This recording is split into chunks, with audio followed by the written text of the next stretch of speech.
Hi everyone, Timvi project is here again. Today we're going to review one of the instruments available in our ecosystem, TBond. Let's get started. TBond is a financial instrument that needs a counterparty. The idea behind TBond is to allow the issuer to get ethers against a collateral in the same currency, that is, Ethereum.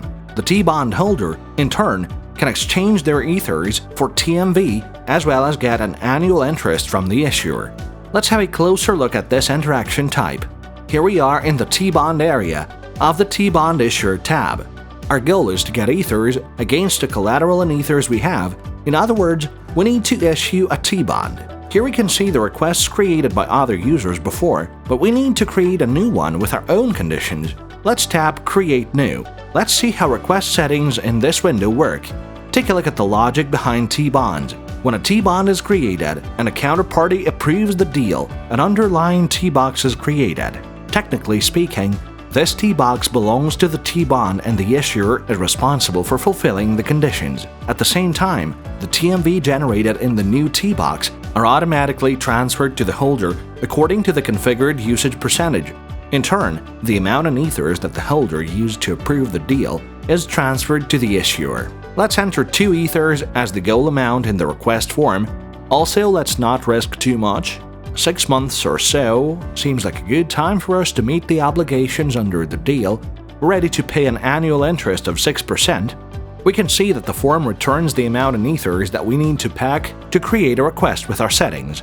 Great settings for a nice TBond request, agree? By the way, note that the estimated percent value is just above 7 TMV. It is the amount in TMV paid to the holder at the TBond maturity. In our case, in 176 days. In case of early redemption, the annual percentage is recalculated to the transaction date. The system fee is calculated as well. It is set at 0.5% of the ethers that we get. In our case, it's only 0.01 ether. Now all we have to do is accept the terms of use and confirm the request creation both in the application and in MetaMask. We can see a notification that the request is created successfully. But why is the request not in the TBond Issuer tab?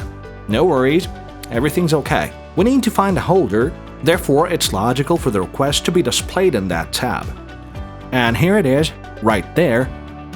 Note that unlike other requests in the list, it has a blue edit icon.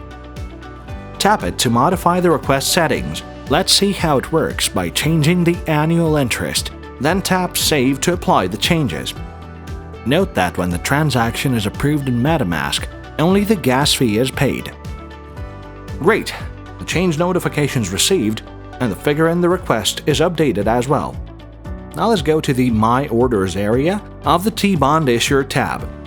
The request is right where it's supposed to be. All we have to do is wait till there is a counterparty to execute it. Great! The request is matched. Now let's navigate to the TBond Issuer tab of My Funds area. Open it to see all confirmed requests. Let's take a closer look at TBond ID 14 data. Visually, TBond can be divided into 2 areas. The bottom area displays all information about the underlying T-box that now owns the TBond. The top area displays TBond settings. We can see the amount in ethers received through the deal, and the annual interest rate, and the amount of TMV payable to the TBond holder at maturity, and the very maturity date. Note that after a TBond matures, its issuer can do nothing. In other words, the issuer completely loses control over their TBond and loses part of the funds. Therefore, one has to monitor this date and timely meet the corresponding obligations. Let's demonstrate how early redemption works for TBond ID 14. Tap Finish. A window opens.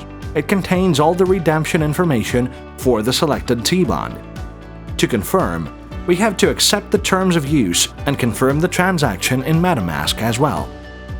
The notification shows that TBond ID 14 is finished and the underlying T-box ID 28 is finished too. Also, the Ethereum and TMV balance data is updated correspondingly. But let's make sure it is correct and check it in Etherscan. As you can see, everything's correct. Another way to become a TBond issuer is to approve a request in the TBond menu, the TBond Issuer tab. Let's find a request that fits our needs there and tap Match.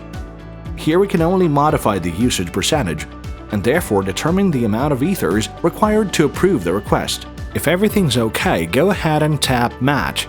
So much about T-bonds. I hope this tutorial helped you understand the TBond Issuer logic. See you next time. Bye-bye.